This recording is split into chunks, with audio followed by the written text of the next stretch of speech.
네, 안녕하세요. 네, 반갑습니다. 네, 제가 스스로 이렇게 BGM을 좀 준비해 봤어요. 네, 여러분들이 얼마나 집중하실지 몰라가지고. 네. 멈추질 않네요. 네, 혹시 가사가 들리세요? 이 찬양 혹시 알고 계신지 모르겠어요. 같이 걸어요라는 찬양을 BGM으로 한번 넣어봤는데요. 네. 함께 가면 힘이 되고 행복한 길, 처음 가보는 인생이란 낯설고 두려운 그 길, 같이 걸어요, 우리 같이 걸어요 라는 찬양에서 제가 오늘 강의 제목도 가지고 와봤습니다. 네, 디지털 성범죄 예방 교육이라는 그리 가볍지 않은 교육을 이 시간 맡게 되었는데요. 여러분들 모두 다 함께 가시는 분들이잖아요. 우리가 하나님의 사람으로서 동행하는 게 되게 전문적인 사람들이에요. 그래서 디지털 성범죄 또한 나와 멀리 있는 것이 아니라 우리가 함께 같이 걸어가야 할 방향이고 또 그 길이라는 걸 여러분들이 오늘 함께 나눌 수 있었으면 좋겠습니다. 네, 제 소개를 해주셨는데요. 저는 밖에 붙은 걸 보니까 양성평등교육진흥원에서 제가 이제 위촉받아서 폭력예방 통합교육 강사로 활동하고 있는데, 네, 전수희 소장이라고 써져 있더라고요. 제가 소장이라는 타이틀은 거기서 이제 처음 갖게 되었는데, 네, 새로운 타이틀도 주셔서 감사합니다. 네, 이렇게 강사로 활동하고 있고 말씀해주신 것처럼 움투다라는 단체에서 또 활동을 하고 있습니다. 혹시 움투다라는 단체 들어보신 적 있을까요? 아시는 분? 아무도 없으시네요. 네, 더 열심히 활동해 보도록 하겠습니다. 그리고 저는 또 통합층 목사이기도 합니다. 그래서 또 목사이기 때문에 오늘 이 자리에 더 연결이 된 것 같은데요. 여러분들과 함께 좋은 시간 보냈으면 좋겠고요. 저도 학부 4년, 신대원 3년, 대학원 2년 이렇게 신학교에서 9년의 시간을 보냈습니다. 네, 여러분들보다 그래서 이 채플 시간이란 게 어떨지 좀 생각이 많이 드는데, 네, 좀 의미 있는 시간으로 가지셨으면 좋겠고요. 제가 긴장했나 봐요. 입이 자꾸 말라서 물 한번 마시고 시작하겠습니다.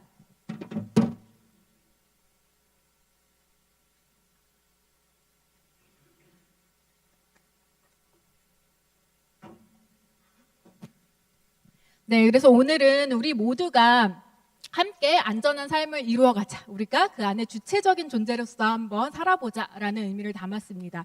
그래서 디지털 성범죄를 예방하기 위한 것들이 무엇이 있을지 함께 우리가 알아보려고 하고요. 그 활동에 함께 동참해보고자 합니다. 짧은 영상을 하나 준비했는데요. 출처는 제가 유튜브에서 가지고 왔고 JTBC 뉴스에서 방영된 건데, 한국여성인권진흥원에서 작년 10월에 디지털 성범죄 유포 및 유포 불안 피해 경험에 관한 연구 보고서를 작성을 했습니다. 이게 디지털 성범죄 피해자들에 대한 첫 번째 연구였는데요. 그것에 관해서 이제 피해 생존자들의 목소리를 짧게 담은 영상 가지고 왔습니다. 근데 이게 자막으로만 나와요. 그러니까 화면에 집중해서 한번 봐주시면 좋겠습니다.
네, 디지털 성범죄 생존자의 목소리였습니다. 여러분 이 이야기를 보시고 어떤 생각이 드셨을까요? 혹시 네. 우리가 얼마나 공감할 수 있느냐는 각자의 경험치에 따라서 많이 다르긴 하겠지만, 이런 사회적 현상에 대해서 또 공감하고 그 안에 함께 해결책을 모색하는 것이 현대사회 시민의 역할이기도 할 것입니다.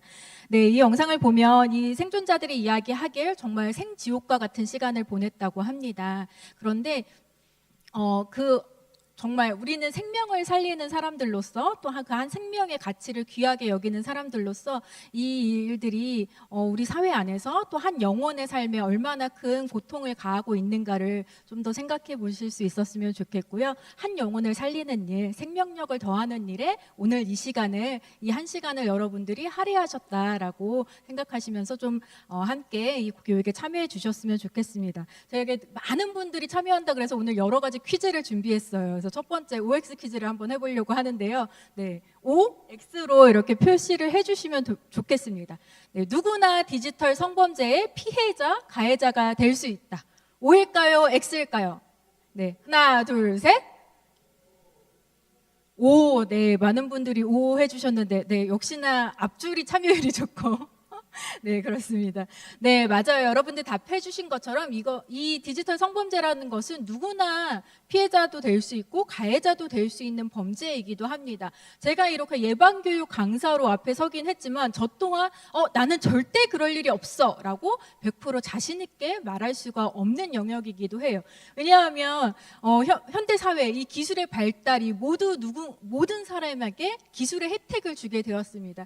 하지만 혜택이라는 것은 우리가 이 좋게 긍정적인 방향으로 사용하면 좋은 결과도 얻을 수 있지만 나쁘게 쓰고자 하면 또 얼마든지 나쁜 길로도 갈 수 있게 되었거든요. 그리고 또 가해자들이 피해자를 공격하는 것은 굉장히 전략적이고 치밀하게 하는 일들이기 때문에 거기서 좀 벗어나는 것도 쉽지 않습니다. 그래서 누구나가 나 또한 나는 절대 그럴 일이 없어. 내가 어떻게 피해자가? 내가 어떻게 가해자가? 라고 자신할 수 없는 문제이기 때문에 더 우리가 관심을 기울여야 할 것 같습니다. 자, 두 번째.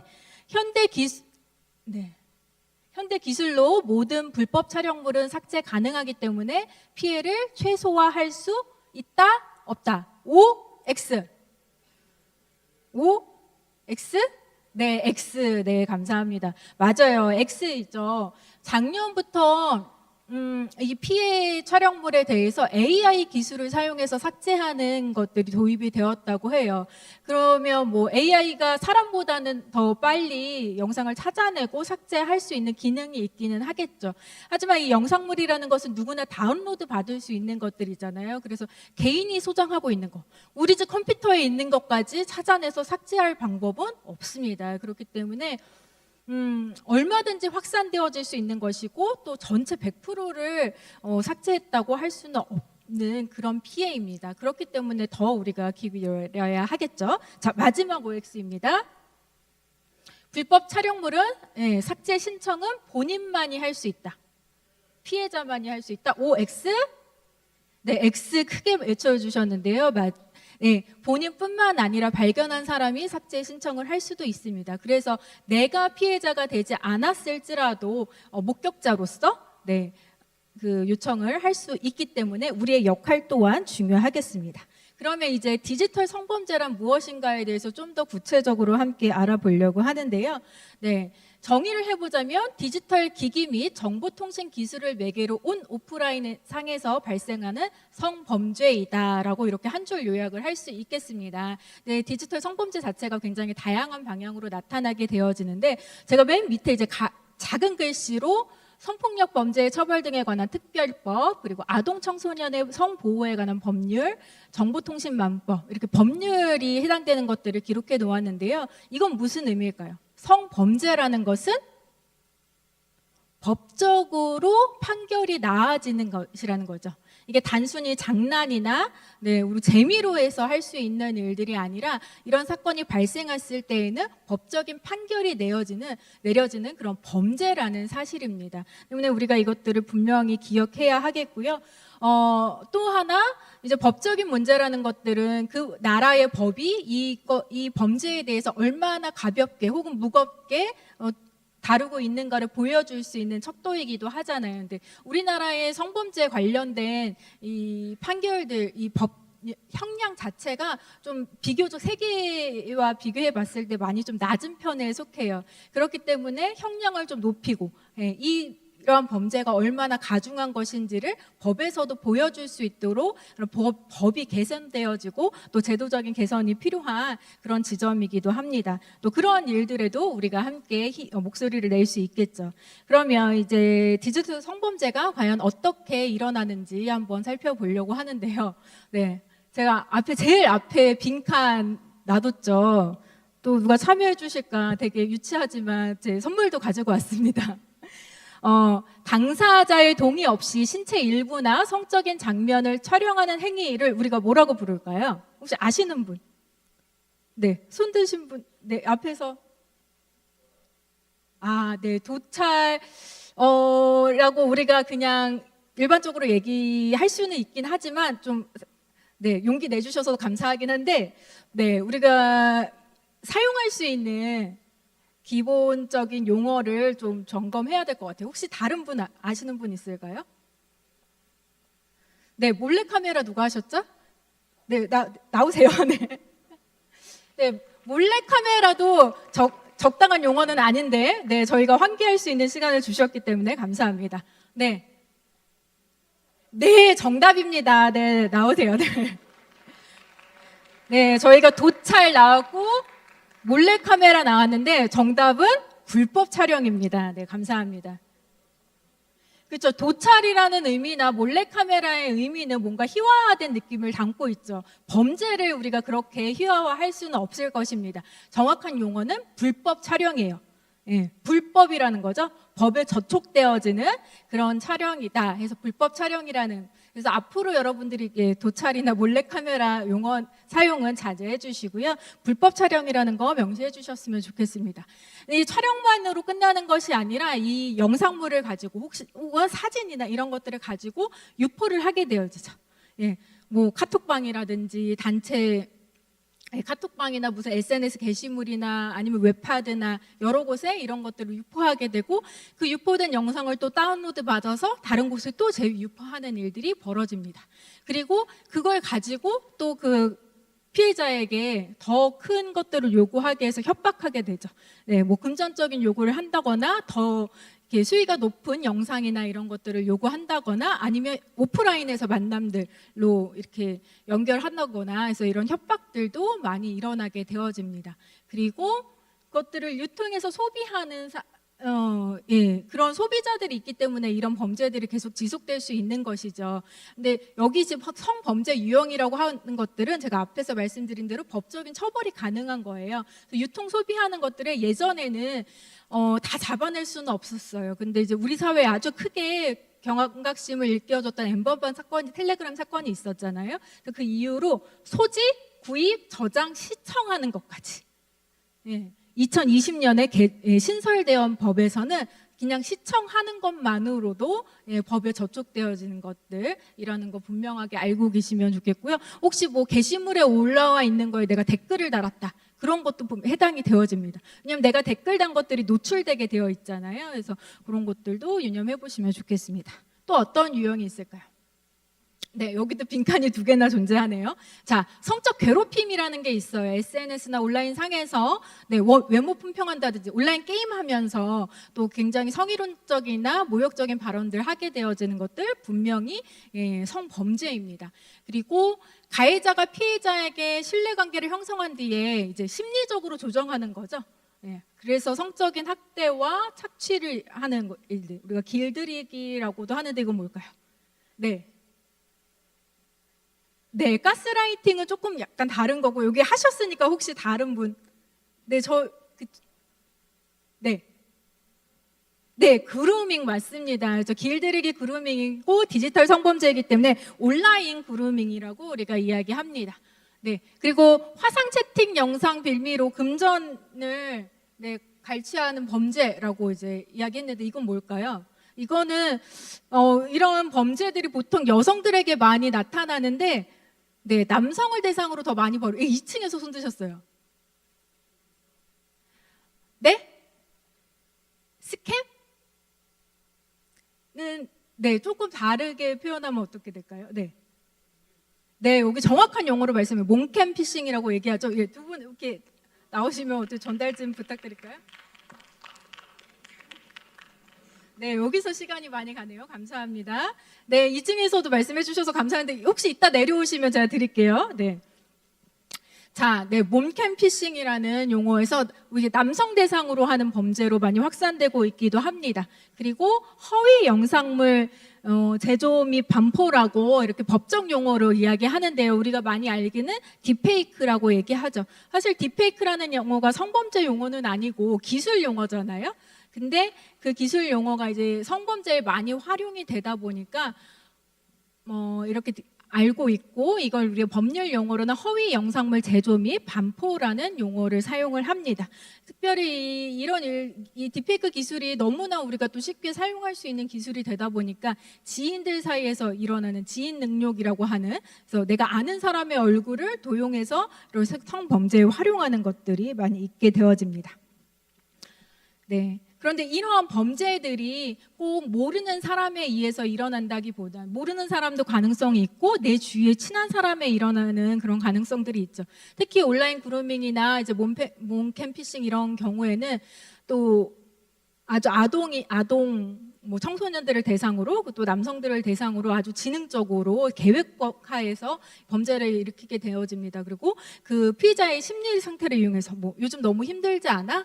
너 요즘 뭐 어려운 거 없니? 해서 굉장히 친근하게 나를 뭔가 위로해주고 나를 되게 편안하게 해주는 것 같이 하면서 그 점차적인 단계를 밟아가기 때문에 나는 여기 절대 걸려들 일이 없어 라고 좀 자신하기도 어려운 그런 범죄이기도 합니다. 그렇기 때문에 이렇게 예방교육도 하게 되어지고요. 한 번 더 자각하는 그런 시간을 갖게 되어지는데요. 이런 디지털 성범죄 피해 현황을 살펴보면 사실 최근에 일어나는 또 최근에 더 많이 이제 집약적으로 우리가 이렇게 연구하는 부분이기 때문에 2018년부터 해마다 피해 건수나 이런 것들을 보게 되어지는데요. 이렇게 밑에 조그맣게 돼 있는 게 이제 2022년에 7,979명의 피해자 수가 있어요. 피해자 수도 이제 보시면 점점 증가하고 있는 걸 보실 수 있을 거예요. 근데 이 한 사람의 피해가 한 건이 아니라는 거죠. 그냥 피해 건수를 보면 굉장히 더 기하급수적으로 늘어나는 걸 보실 수 있잖아요. 그래서 23만 4,560건의 피해 건수를 볼 수 있는데, 그러니까 한 사람이 굉장히 여러 건의 피해를, 그리고 그 피해는 정말 우리가 알지 못하는 사이에 계속해서 확산돼서 일어난다라는 거. 그래서 이 피해가 결코 우리 사회에 이 숫자가 우리 몇십억 인구 중에서는 작게 보일 수 있지만 그 사람의 고통과 그 영혼을 갉아먹는 것, 또 생명을 앗아가는 일들이 되어지는 것들이라는 걸 우리가 꼭 기억해야 되겠습니다. 그래서 이 숫자도 어마어마한 숫자이지만 그 안에 이것이 숫자가 아니라 사람이라는 거, 우리 한 영혼이라는 것들을 기억해야 하겠습니다. 또한 여기에 신고되지 않은 피해도 사실 많이 있을 수 있겠죠. 이게 정확한 통계, 우리 사회의 정확한 모습이라고 100%라고 할 수 없는 것들이 신고하지 못하는 경우들도 발생하기 때문입니다. 피해자의 현황을 한번 살펴보시면요. 네. 보통 보면 이제 여성이 굉장히 많은 피해 비율이 있고, 또 그렇지만 남성도 여기서 절대 제외되지 않는다는 거, 그리고 남성의 피해 비율이 늘어나고 있다라는 것도 확인해 보실 수 있을 겁니다. 그렇기 때문에 난 남자니까 내가 저런데 상관 있을까? 결국 그렇지 않다는 것이죠. 그리고 이러한 범죄에 인해서 우리가 어떠한 생각들을 가지게 될까 할 때 정말 나도 모르는 사이에 내가 불법 촬영에 피해자가 되지는 않았을까 하는 두려움들이 좀 가지고 있다라는 거예요. 남성도 여성도. 여성이 훨씬 많이 나타나긴 하지만 저도 이제 모르는 곳에 가게 되어지면 한번 이제 둘러보게 되죠. 특히 요즘 어디든지 화장실에 가면 불법 촬영물은 범죄입니다 이런 스티커들이 붙여져 있잖아요. 그러면서 화장실도 한번 다시 되돌아보게 되고, 어디 숙박업소 같은데 이제 여행을 가거나 이러면 한번 둘러보게 되고 하는 것들이 이러한 사회적 현상 문제로 발생하고 있는 범죄가 나타나고 있는 사실에 대한 두려움이 우리의 일상을 좀 침해하고 있다라는 것이죠. 그렇기 때문에 우리 모두가 또 안전하게 또 평안한 일상을 살아가기 위해서도 이런 것들을 예방하는 일들이 너무나 중요할 것입니다. 그러기 위해서는 우리가 왜 이런 일들이 일어나는지에 대해서 원인을 좀 더 생각해 봐야 되겠죠. 발생 원인을 알아야지 그것에 또 적합하게 대처해 나갈 텐데요. 자, 디지털 성범죄가 발생하는 구조를 우리가 두 가지로 이야기할 수 있습니다. 하나는 우리 사회가 너무나 쉽게 야동이라는 것들을 소비해 왔죠. 예, 그냥 뭐 예능의 콘텐츠로도 야동을 되게 우습게 이야기하면서 누구나 보는 것처럼 이야기한다거나 쉽게 하는 이야기하는 문화들, 그리고 되게 가해자에게는 오히려 서사를 부여하고 되게 관대하게 하는데 피해자를 비난하고 피해자에게 책임을 전가하는 일들이 너무 쉽게 일어나고 있었습니다. 그럼 우리 사회의 문화 구조가 이 디지털 성범죄를 발생하게 하는 한 가지의 원인 축이 되어지고요. 또 한 가지 크게 이게 성범죄라는 것이 철컹철컹으로 끝나는 게 아니라 산업이 되었죠. 성산업이 제가 먼저 말을 해버렸네요. 산업의 구조라는 것으로 돈이 되어지는 시장이 되어진 거죠. 그렇기 때문에 이걸 만들어내고 소비하는 사람들이 다 이 돈이라는 경제적인 효과를 위해서 이 산업에 뛰어드는 거예요. 그래서 이 산업 구조가 또 이것들을 계속 지속시키게 되어집니다. 그래서 성착취를 통하여서 그런 성범죄를 통해서 생산되어지는 이런 영상이나 사진이나 이런 것들이 이렇게 여러 경로를 통해서 유통이 되어져요. 거기에 내가 또 소비자로서 역할을 하면서 여러 군데에 유통을 시키게 되어집니다. 그런데 그것이 이제 피해자가 발견했을 땐 또 삭제를 요청하게 되어지는데, 이제 요즘에는 그래도 공공기관에서 디지털 이 영상 삭제하는 것들이 많이 실행이 되고 있긴 하지만 이전에는 사설업체들이 이런 일들을 더 많이 했었어요. 그러면 그럴 때 이제 사설업체는 돈을 받아가지고 영상물을 삭제해줘요. 근데 그 영상물을 가지고 있잖아요. 그러면 이 피해자가 그 요청했던 기간이 지나고 나면 또 그걸 다시 그 삭제를 해줬던 사람이 업로드 그걸 파는 거예요. 그러니까 이 산업이 계속 들어갈 수밖에 없게, 왜냐하면 계속 돈이 되는 시장으로 유지되어지고 있으니까 하는 것들이 우리 사회의 큰 문제이기도 합니다. 그리고 아까 말씀드렸다시피 정말 피해자에게 오히려 시선을 두고 피해자가 정말 피해받지 않을 만한 행동을 했는가를 검열하는 거예요. 우리가 각자가 판단하고 저 사람이 피해자다운가에 대해서 이야기하는 거죠. 이러한 문화들이 계속 지속적으로 이런 디지털 성범죄가 발생할 수 있도록 하고 있었습니다. 그런데 이뿐만 아니라 이것은 우리가 이제 더 깊이 들어가서 근본적으로 어떤 문제들로 인하여서 발생하는 것인가 살펴봤을 때는 우리가 젠더라는 이야기를 안 할 수가 없어요. 젠더라는 건 사회 문화적으로 만들어진 성이다. 남자는 이래야 한다, 여자는 이래야 한다라고 사회적으로 강요하고 있는 뭔가 고정관념이나 편견과 같은 일들이겠죠. 그래서 남자는 남자다워야 돼, 여자는 여자다워야 돼. 남자는 힘이 있어야지, 남자는 능력이 있어야지, 여자는 예쁘면 나야. 이러한 생각들이 계속 우리가 살아가고 있는 사회 안에서 차이를 더 극명하게 나타나게 되었죠. 그래서 남자는 이러한 모습에, 여자는 이러한 모습에 정형화시켜 놓고 그 남자와 여자는 다르다, 차이가 있다라고 합니다. 그런데 여러분, 차이가 발생했을 때 우리가 요즘 사회에서 굉장히 많이 하는 이슈 중에 하나가 다름은 존중해야 한다라는 거잖아요. 우리가 다름을 가지고 이렇게 부정적인 것들이 아니라 각자 다름을 서로 인정하고 존중해야 한다라는 이야기들을 많이 해요. 그래서 이 젠더 문제뿐만 아니라 우리가 사회적으로 살아갈 때도 그 다름을 인정하고 존중하고 배려하고 하는 일들이 매우 중요합니다. 그런데 이 성적인 다름, 이 차이라는 것이요, 이 안에서 그래, 남자는 그렇구나, 여자는 그렇구나로 끝나는 것이 아니라 내가 가지고 있는 이 나와 다름의 이 차이를 발견했을 때 이것이 차별의 요소가 되어집니다. 차이로 존중하고 인정하고 맞춰주는 게 아니라 그걸 가지고 차별하는 거예요. 넌 나랑 다르잖아 라는 게 차별로 이어지는데, 그것 또한 거기서 머무르는 것이 아니라 나는 강자이고 나는 힘이 있는 사람인데 너는 약자이어야 돼. 너는 당연히 내 말에 복종하고 순종해야 되는데 그렇지가 못하잖아. 이럴 때 폭력의 요소가 또 발생하게 되어집니다. 그래서 차이가 차별로 이어지고 차별이 폭력이 되어지는 현실. 그래서 젠더라는 것들을 우리가 기본적으로 한번 살펴봐야 합니다.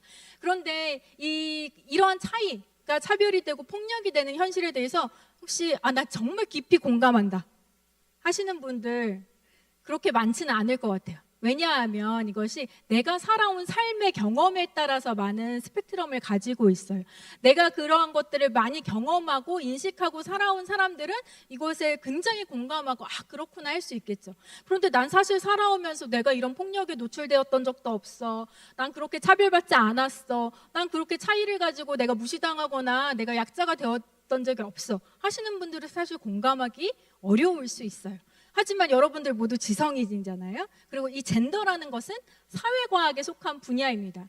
그렇다는 것은 우리가 나 개인의 문제로 판단하고 평가할 것이 아니라 우리가 사회적 눈으로 바라보고 또 특히 이 안에서 그리스도인으로서 또 목회자의 입장으로서 우리가 생각해 본다라면 이 차이가 얼마나 큰 어려움이 되고 있는가를 한번 또 인식해 볼 수 있을 것입니다.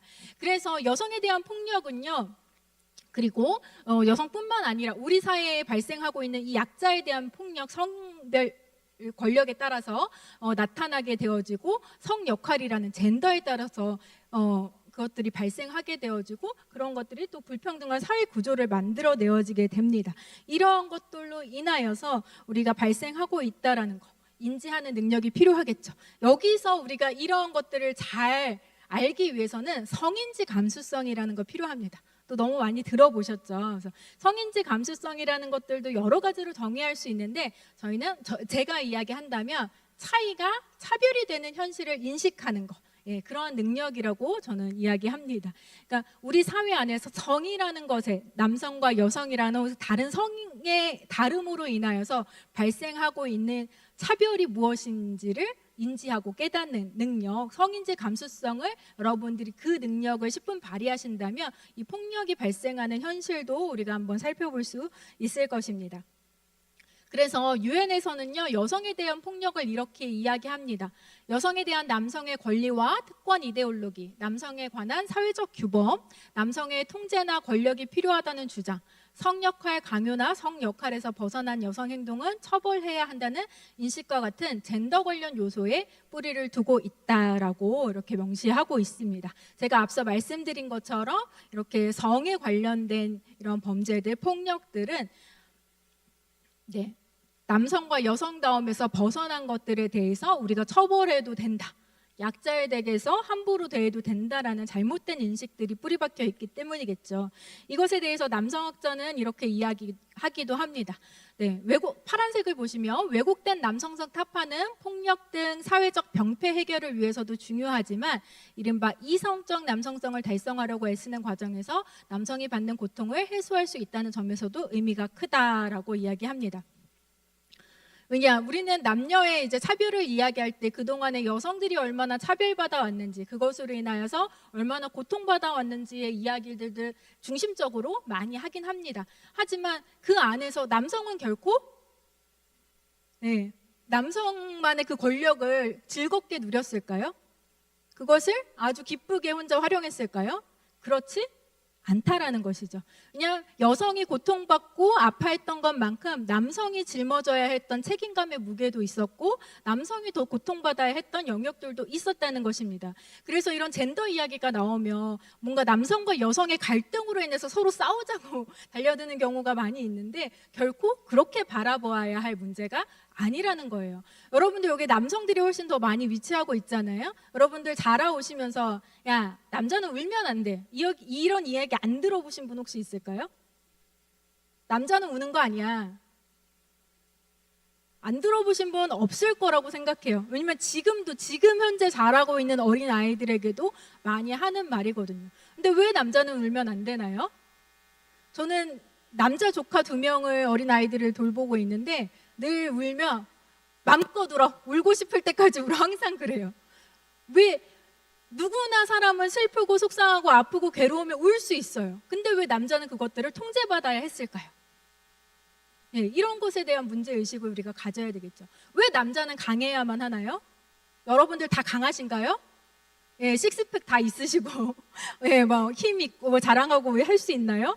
그거 사람마다 다 다른 일이잖아요. 각자 개인에 따라서 다름이 분명하게 존재하는 사실입니다. 그런데 우리가 남성이라는 역할로, 여성이라고 하는 역할로 묶어둔다는 것은 그 사람에게 남성성, 여성성을 강요하는 것이 될 수 있고 억압하는 것이 될 수 있죠. 통제하고 자유롭지 못하게 하는 일들이 되어집니다. 하기 때문에 우리가 그동안 젠더라는 이런 틀에 묶여서 살아온 것들은 여성에게도 남성에게도 누구나에게도 결코 편하지 않은 불편한 삶이었다라는 것이죠.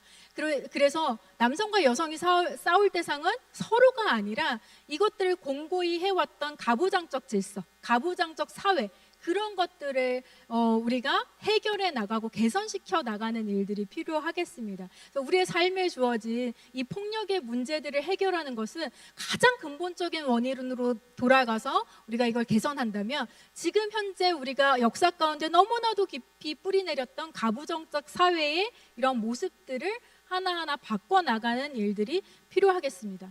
사실 여러분들 일상에서 이런 것들이 얼마나 쉽게 이렇게 피부로 다가오실지 모르겠어요. 그런데 지난주에 방송된 KBS의 시사기획 창의라는 프로에서 어머니의 된장국이라는 그 프로가 있었는데 혹시 보신 분 있을까요? 거기서 이제 남녀의 가사 노동 실태에 대해서 방송을 했어요. 그런데 우리가 기존에 이제 통계청 자료를 통해서 보면은 여성이 남성보다 가사에 훨씬 많이 시간들을 할애하고 있다라는 통계들을 우리가 많이 보게 되어지는데, 저는 사실 실질적 제 삶에서 보면 남성과 여성이라는 차이로 가사 활동에 크게 차이가 있나? 제가 이런 강의를 하지만 그렇게 느낄 때가 많아요. 왜냐하면 요즘 요리 못하는 남자 보셨어요? 예, 네, 좀 가서 얘기해 주세요. 요즘 뭐 빨래 안 하는 남성 있나요? 설거지 안 하는 남성 있어요? 있어요. 근데 제 주변엔 많이 없어요. 그래서 아니 요즘 남자들도 다 가사 일 얼마나 열심히 하고 남녀가 다 같이 일을 하는데 이런 예화는 제가 좀 들기 어렵겠다 많이 그렇게 생각했던 것들인데, 그 방송에서 다루고 있었던 부분은 그런 실행 노동에 있어서 실질적으로 설거지하고 빨래하고 청소하고 뭐 돌봄하고 하는 일들은 남녀가 공평하게, 요즘 특히 젊은 세대일수록 공평하게 하는 경우가 많이 있다라고 해요. 그런데 이러한 실행 노동, 실질적으로 하는 것뿐만 아니라 기획 노동이라는 부분이 있어요. 기획 노동. 몇 시에 어딜 가고 무얼 하고 장을 뭘 보고 우리 집은 어떻게 뭐 저축을 하고 막 이렇게 계획하는 거 있잖아요. 이런 건 가정 안에서 대부분 여성들이 맡고 있대요. 그래서 이런 기획 노동에 대해서는 통계가 잡아내질 못했다. 그동안에 이런 부분들을 관가하고 있었다. 그래서 아직도 여전히 젊은 세대라고 할지라도 여성들이 더 많은 가사 노동에 시간을, 그 노동력을 들이고 있다라는 것들을 그 방송을 통해서 확인해 볼 수 있었습니다. 그런데 우리가 살아가면서 그렇게 여성이 더 많이 감당해야 되는 부분들이 왜 또 가사에 한정되어 있을까? 우리 또 집안에서 뭐 왕은 여자지, 엄마지, 이런 이야기들도 많이 하잖아요. 근데 이러한 말들이 여성을 가정적인 존재로 늘 맞벌이를 하고 밖에서 일을 하지만 여성의 1차적인 책임은 가정에 있다라는 것들을 좀 공고히 하게 되어지는 그런 고정관념들을 더 강화시키는 말이 되어지겠죠. 그리고 남성들은 어찌 되었든지 밖에 나가서 일을 해야 되고 가정은 경제적인 책임을 지어야 한다라는 거, 남성들 너무 부담스럽지 않으세요? 왜 나 혼자 그런 짐을 짊어져야 돼요? 남성과 여성이 동일하게 경제적인 것들이라든지 또 가정의 일이라든지 우리가 살아가면서 필요한 모든 것들을 동등하게 책임지고 그 의무를 감당해야 되겠죠. 그러니까 누구에게 더 성별로 인하여서 그런 것들을 실어줄 것이 아니라 우리가 삶에서 또 이런 가부장적인 것들을 타파하고 평등한, 성평등한, 누구나 존중받고 동등하게 일할 수 있는 그런 환경들을 서로가 각자의 삶 안에서 만들어 나가는 것도 매우 중요할 것입니다. 그러면 이제 구체적으로 디지털 성범죄를 근절하기 위해서는 우리가 어떻게 하면 되어질지를 한번 살펴보려고 합니다.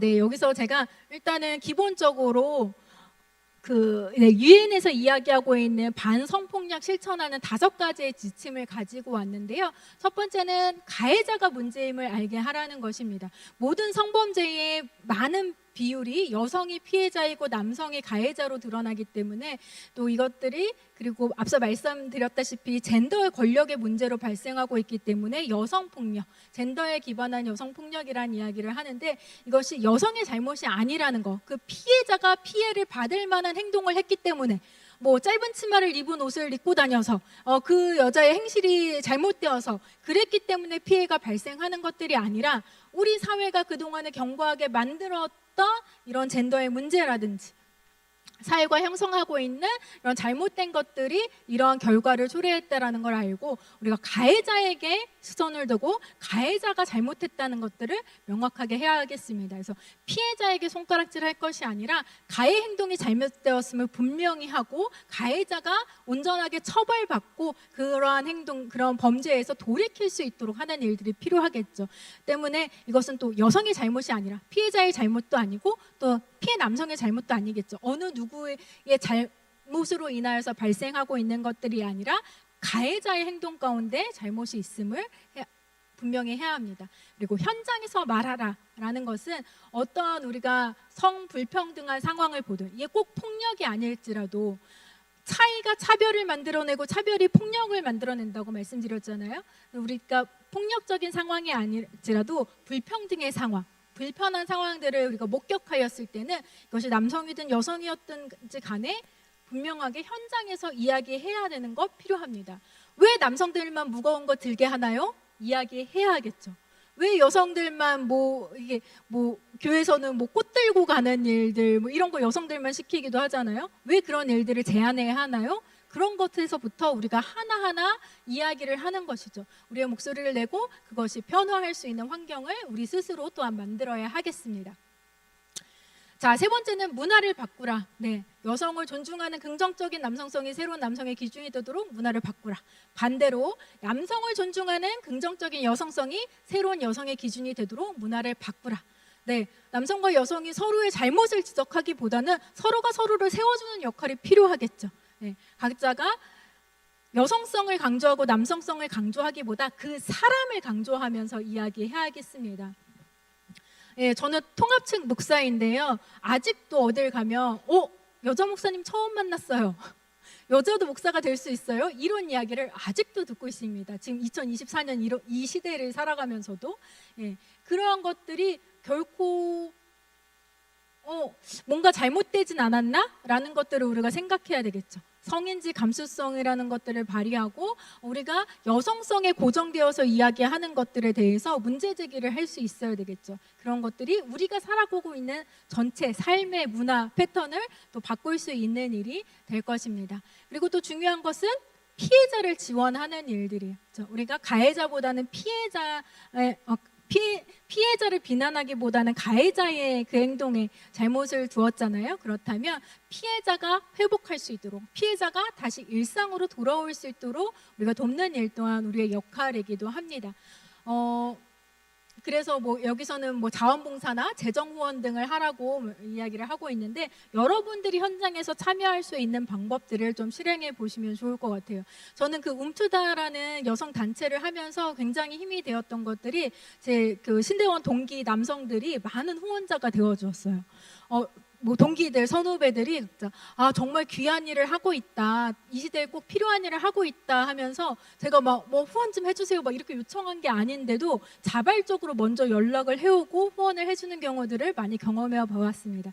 그것이 얼마나 큰 힘이 되어지고 지지가 되어지는지 모르겠어요. 그래서 피해자들에게도 너 혼자가 아니야, 너 혼자만 고통 가운데 있는 게 아니야, 함께 손잡아주고 위로해주고 토닥여주는 일들이 너무 필요하겠죠. 그 사람이 살아갈 수 있도록 돕는 일, 그래서 피해자를 지원하는 일 가운데 여러분들이 하실 수 있는 일들을 당장 실행하실 수 있었으면 좋겠습니다.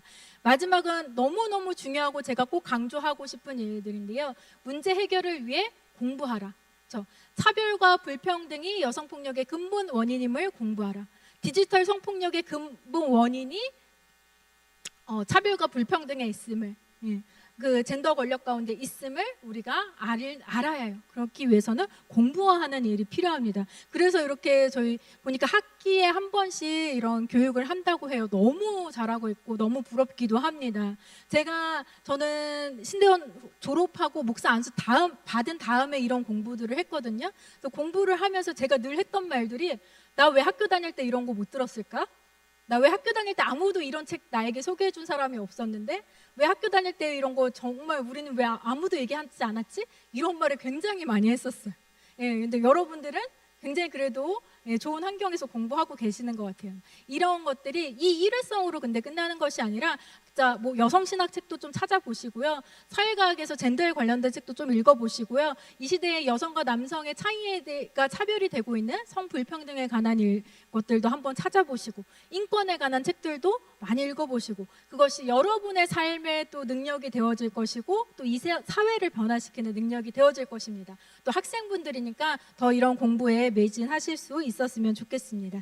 근데 우리가 일상에서 실천할 수 있는 방법은 뭐가 있을까요? 이건 너무 쉽게 우리가 할 수 있는데, 첫 번째는 나와 타인에 대한 개인 정보를 어떤 SNS나 공식적인 것에 또 우리 단체 톡방에 올리는 일들을 우리가 주의해야 하겠습니다. 특히 교회에서 우리가 활동을 하다 보면 뭔가 수련회를 한다든지 뭐 프로그램을 한다든지 하면 뭐 이렇게 주민등록번호도 되게 손쉽게 오고 가기도 해요. 근데 그런 것들에 우리가 많이 주의를 기울여야 되겠죠. 그리고 내가 모르게 노출해 놓은 나의 정보가 이런 범죄에 활용될 수 있다는 거, 그런 인식이 필요합니다. 그래서 뭐 우리끼리인데가 아니에요. 이 온라인이라는 건 모두에게 노출되어진 거고, 몇 번 이제 검색만 하면 드러날 수 있는 것들이기 때문에 너무 구체적인 정보들이 명시되지 않도록. 근데 뭐 보면 어디 학교 나왔고 뭐 이런 게 다 나와 있잖아요. 근데 그런 정보들을 가급적이면 나의 개인 정보라는 것들을 소중하게 여기시고 노출되지 않도록 하시는 것들이 필요합니다. 그리고 사진이나 영상 촬영에 대해서 동의받는 일들이 매우 중요해요. 또 우리가 단체 활동을 하다 보면 학교 안에서도 이런 것들을 촬영을 많이 하게 되어지잖아요. 근데 사실 이런 문화가 아직 많이 안 돼서 이렇게 단체 활동에서 촬영하고 그걸 이제 공유하고 하는 일들을 우리가 굉장히 쉽게 당연하게 생각해 왔습니다.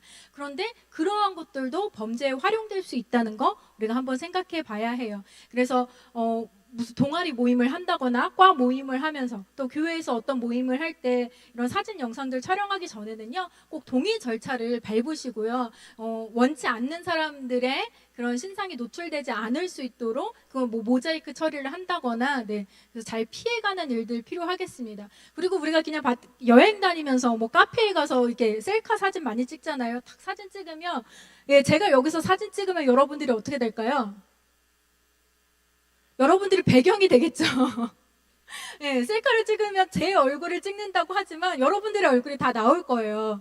그럼 여러분들 기분은 어떠시겠어요? 제가 나 오늘 감신대 강의했어 딱 찍고 제 SNS에 딱 올렸어요. 근데 뭐 돌아다니다 보니까 여기 내 얼굴이 너무 크게 나왔네? 얼마나 불쾌하겠어요. 그렇죠?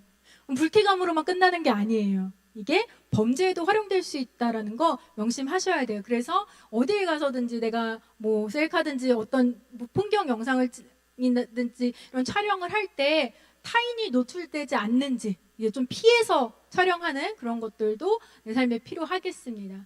그리고 성적인 문자, 영상 전송받거나 보게 되었을 경우 대화 중단, 바로 신고할 수 있어야 되겠죠. 이런 일들이 뭐 우리가 그냥 요즘 인터넷만 봐도 뭐 배너 하나 잘못 클릭하면 이상한 데 들어가게 돼 있잖아요. 그런 거 너무 상업적으로 활용하고 있기 때문에서 나는 결코 그런 걸 보고 싶지도 않았고 연결되고 싶지 않았지만 나도 모르게 졸다가 꽃박 이렇게 잘못 클릭해가지고 넘어갈 수도 있는 일이에요. 그런 것들에 우리가 원천 봉쇄할 수 있게 바로 즉시 중단하고 신고해야 합니다.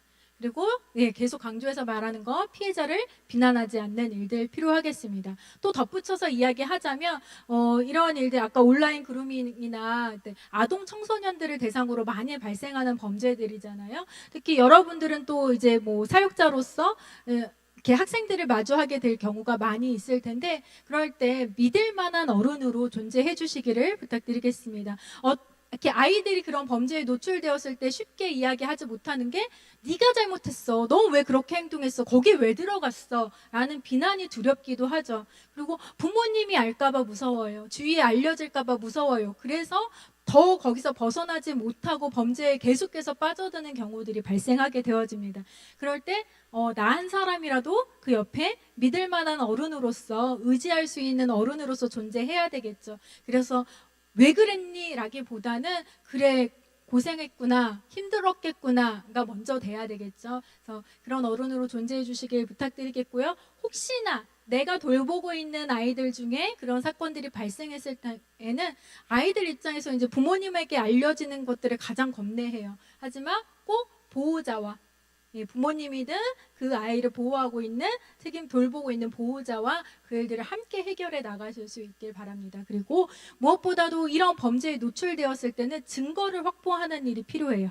그래서 캡처해두는 일, 그 상황에 대해서 뭐 대화창에 오갔거나 하는 일들은 꼭 캡처해서 증거를 확보해 놔야지만 다음 대처를 또 할 수 있겠죠. 그런 일들이 필요하고요. 무엇보다도 우리는 어찌됐든지 이 분야에 대해서 전문가는 아닙니다. 그것들을 명시하시고 그다음에 경찰이나 전문 기관의 도움을 받을 수 있도록 연계해 줘야 되겠죠.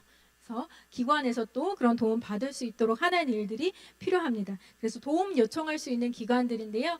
여성 긴급 전화번호, 디지털 성범죄뿐만 아니라 여러 이 관련한 범죄들 남성들도 전화하실 수 있습니다. 각 지역마다 있기 때문에 지역번호 누르시고 1366 하면 여성 긴급전화 연결되어 주실 수 있고요. 밑에 있는 것들은 다 전화도 있고 그 온라인 홈페이지도 다 있습니다. 그래서 홈페이지 상에서 그 게시판이나 뭐 해서 채팅으로 그런 도움들을 다 요청할 수 있습니다. 그리고 다 삭제 요청이나 이런 것들 할 수 있기 때문에 이런 것들도 이런 기관들이 존재하고 있다라는 사실도 알고 계셔서 이런 게 필요할 날이 있으면 안 되겠지만 혹시나 우리 삶에 이런 일들이 발생했을 때 활용하시면 되겠습니다. 그리고 피해자들에게는 또 여러 가지 지원들을 하고 있어요. 우리 사회가 이런 일들을 하고 있는 것, 이런 예방 교육을 하고 있는 것들, 피해자가 또 일상으로 돌아가서 우리와 함께 안전하게 살아갈 수 있도록 돕는 일들이잖아요. 그래서 여러 가지 이런 지원들을 하고 있는데 또 이런 지원들이 워낙 아까 보셨지만 사건이 많이 발생하고 피해자 수가 너무 많기 때문에 이게 막 100% 다 지원을 이루어지기도 쉽지 않습니다. 하지만 그래도 어느 정도 이런 것들이 마련되어져 있다는 거, 그래서 도움의 손길이 필요한 분들에게는 꼭 이런 것들도 필요한 영역이 되어지겠습니다. 그래서 우리가 이런 디지털 성범죄 예방을 위해서 함께 나아갈 수 있는 사람들이 되어야 할 텐데요. 그래서 마지막 우리 같이 걸어요. 오늘 강의 제목이었습니다. 여러분들이 생각해 보셨으면 좋겠고, 내가 삶을 살아갈 때 어떠한 편에 설 것인가, 어디로 걸어가야 할 것인가, 여러분의 삶의 선택이잖아요. 그래서 나는 그 방향성을 정확하게 알고 가실 수 있었으면 좋겠습니다. 그래서 마지막으로 제가 밸런스 게임 하나 준비했어요. 밸런스 게임 아시죠? 보면 양쪽에 나올 텐데 오른쪽 왼쪽 손으로 표시해 주시면 되겠습니다. 몇 가지 갈 텐데 보겠습니다. 정의 대 불의 어느 편에 서시겠습니까? 이쪽 오른손 드신 분 없죠? 존중 대 배제? 인정 대 억압? 사랑 대 혐오? 배려 대 소외? 지금 왔다 갔다 하고 계신 분 없죠? 자유 대 통제? 평등 대 차별? 다 이쪽 평등 쪽에 있는 부분에 손 드셨으리라 믿겠습니다. 마음의 손 드셨으리라 믿을게요. 그래서 우리는 불의, 배제, 억압, 혐오, 소외, 통제, 차별 이러한 편에 서는 것이 아니라 정의, 존중, 인정, 사랑, 배려, 자유, 평등으로 나아가야 하겠습니다. 이 길이 바로 우리가 함께 걸어가야 할 길이고요. 그쵸? 모든 시민사회의 구성원으로서 해야 될 역할이고 나아가야 될 길이기도 하고, 특히나 그리스도인으로서, 그리고 우리가 하나님의 사람으로 부르심 받은 이들로서 우리의 길을 명확하게 해야 하겠습니다. 디지털 성범죄 예방교육뿐만 아니라 성폭력 예방교육, 우리가 어떤 범죄에 노출되지 않고 함께 안전한 삶을 살아가는 일은요, 멀리 있지 않습니다. 우리의 기독교적 가치를 우리의 삶에서 실현해 나가는 것도 분명한 방법이고 해결책이 되어집니다. 그래서 함께 살아가는, 또 우리 함께 걸어가는 모두가 될 수 있기를 소망하겠습니다. 네, 오늘 강의 들어주셔서 감사합니다.